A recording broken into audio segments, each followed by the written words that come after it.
Hello guys, welcome back to another video. ഇന്നത്തെ video ഇതിലേക്ക് സ്വാഗതം ഗൈസ്. ഇന്നത്തെ വീഡിയോ എന്ന് പറഞ്ഞാൽ ഒരു തീർത്ഥാടന യാത്രയാണ്. ഞങ്ങളെ കൂട്ടുകാരെല്ലാവരും കൂടെ കുറച്ച് ക്ഷേത്രങ്ങളിലൊക്കെ പോയിട്ട് വരികയാണ്.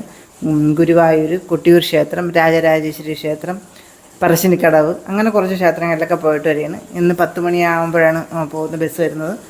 ഞായറാഴ്ച രാത്രിയോടുകൂടി എത്തുമെന്നുള്ള പ്രതീക്ഷയിലാണ്.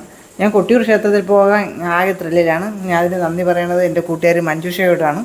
എനിക്കവിടെ പോകാൻ പറ്റിയത് വളരെയധികം സന്തോഷത്തോടെയാണ് ഇരിക്കുന്നത്. പിന്നെ ഗുരുവായൂർ ക്ഷേത്രത്തിൽ എപ്പോഴും ആര് വിളിച്ചാലും ഞാൻ പോകാൻ റെഡിയാണ്. പോയിട്ട് വരാം ഗീസ്. പോയിട്ടുള്ള യാത്രകളിലൊക്കെ ഏതൊക്കെ ക്ഷേത്രങ്ങൾ പോകണമെന്നുള്ളതൊക്കെ കാണിച്ചു തരാം. പോയിട്ട് വരാം.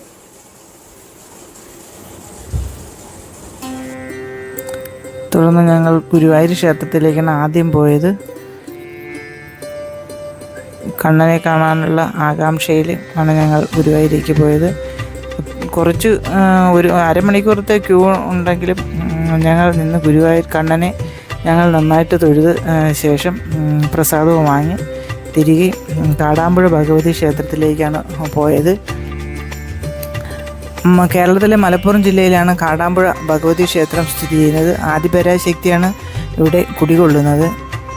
വനദുർഗ ഭാഗമുള്ളതിനാൽ മേൽക്കൂര ഇല്ലാതെയാണ് ക്ഷേത്രം പണി കഴിപ്പിച്ചിരിക്കുന്നത്.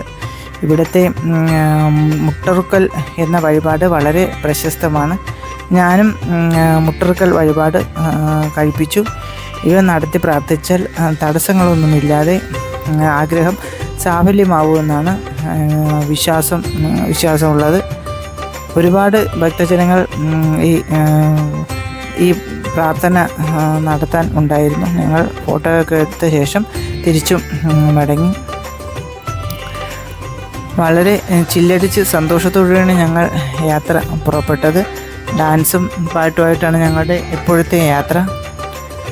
നല്ല 2 ഡാൻസുകാരുള്ളതുകൊണ്ട് ഞങ്ങളുടെ യാത്ര ഒരിക്കലും ബോറാകുന്നില്ല.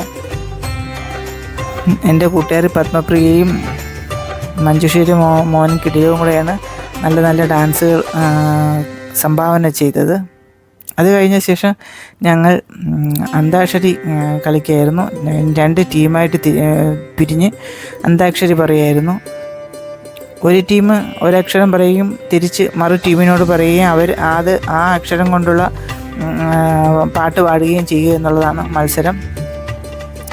ഞങ്ങളുടെ കൂട്ടുകാർ പത്മപ്രിയയ്ക്ക് കുറച്ച് പാട്ടും ഗാനവും ഒക്കെ അറിയാമെന്നുള്ളത് കൊണ്ട് ഞങ്ങൾ അവരോടൊപ്പം നന്നായിട്ട് പിടിച്ചു നിന്നു കളിച്ചു. വളരെ നല്ല അനുഭവമായിരുന്നു അതൊക്കെ. തുടർന്ന് ഞങ്ങൾ പോയത് കൊട്ടിയൂർ ക്ഷേത്രത്തിലേക്കാണ്.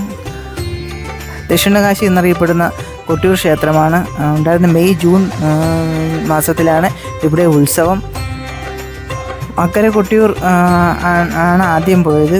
കൊട്ടിയൂർ ക്ഷേത്രത്തിലെ ബാവലിപ്പുഴയിൽ ഇറങ്ങി കുളിച്ച് ഈറനോടുകൂടിയാണ് ക്ഷേത്രത്തിലേക്ക് കയറി പോകാനുള്ളത്.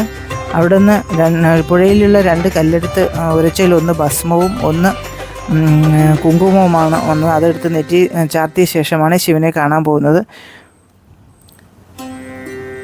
പുഴയുടെ തെക്ക് ഭാഗത്ത് ഇക്കരെ കൊട്ടിയൂരും വടക്ക് ഭാഗത്ത് അക്കരെ കൊട്ടിയൂരുമാണ് സ്ഥിതി ചെയ്യുന്നത്. വൈശാഖ ഉത്സവം നടക്കുന്നത് അക്കരെ കൊട്ടിയൂർ ക്ഷേത്രത്തിലാണ്. 28 ദിവസത്തെ ഉത്സവമാണ് ഇവിടെ നടക്കുന്നത്. ക്ഷേത്രത്തിൻ്റെ ചരിത്രം ദക്ഷയാഗവുമായി ബന്ധപ്പെട്ടിരിക്കുന്നു. ഹൈന്ദവ പുരാണം അനുസരിച്ച് തൻ്റെ മകളായ സതീദേവിയെയും ഭർത്താവ് ശിവനെ അറിയിക്കാതെ ഒരു യാഗം നടത്താൻ ദക്ഷൻ തീരുമാനിച്ചു. ശിവൻ്റെ വിലക്കു മറികടന്ന് സതീദേവി യാഗത്തിൽ പങ്കെടുക്കുകയും ശിവനെ അപമാനിച്ച ദക്ഷൻ്റെ മുന്നിൽ വെച്ച് ആത്മഹത്യ ചെയ്യുകയാണ് ഉണ്ടായത്. ഇതറിഞ്ഞ് ശിവൻ അവിടെ എത്തുകയും രോഷാകുലനായി ദക്ഷൻ്റെ ശിരച്ഛേദം നടത്തുകയാണ് ചെയ്തത് എന്നാണ് പറയപ്പെടുന്നത്. ഇവിടെ നിന്ന് പോകുന്നവർ ഓടപ്പൂവ് വാങ്ങുകയും ഭഗവാന്റെ പ്രസാദമായി ഓടപ്പൂവ് വാങ്ങി വീട്ടിലെ ഐശ്വര്യത്തിന് വേണ്ടി വീടുകളിൽ കെട്ടിവയ്ക്കുകയും ചെയ്യുന്നു. ഒരുപാട് ഭക്തജനങ്ങളാണ് ഇവിടെ ക്ഷേത്രത്തിലേക്ക് വരാനുണ്ടായിരുന്നത്. ഞങ്ങൾ ഒരുപാട് നേരം നിന്ന് തൊഴുകയും ഒക്കെ ചെയ്തു. 3 പ്രാവശ്യം വല്ല വെച്ച് ശിവനെ പ്രാർത്ഥിച്ചു തൊഴുതു. പുഴയുടെ മധ്യത്താണ് യാഗശാല സ്ഥിതി ചെയ്യുന്നത്.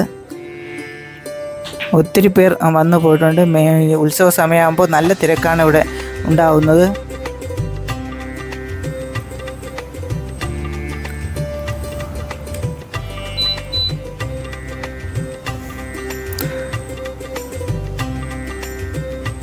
ശക്തമായ ഒഴുക്കാണ് ബാവലി പുഴയിലുണ്ടായിരുന്നത്.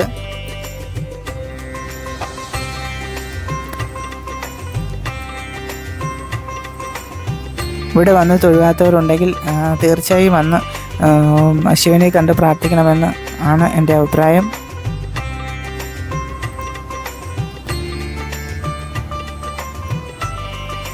തുടർന്ന് ഞങ്ങൾ പോയത് പറശ്ശിനിക്കടവ് മുത്തപ്പൻ്റെ ക്ഷേത്രത്തിലാണ്.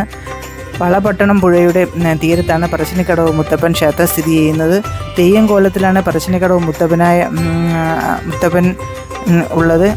നായവാഹനമായിട്ടുള്ള ഭൈരവമൂർത്തിയായിട്ടാണ് പറശ്ശിനിക്കടവ് മുത്തപ്പനെ കണക്കാക്കുന്നത്. ഇവിടുത്തെ നിവേദ്യം കള്ളും ചുട്ട മീനും ഒക്കെയാണ്. എല്ലാ ജാതിക്കാർക്കും ഇവിടെ പ്രവേശനമുണ്ട്. പുഴുങ്ങിയ പയറും ചായയുമാണ് ഇവിടെ നൽകുന്നത്. തുടർന്ന് ഞങ്ങൾ ചില്ലടിച്ച് വൈബായിട്ടാണ് ഞങ്ങൾ യാത്രയായത്.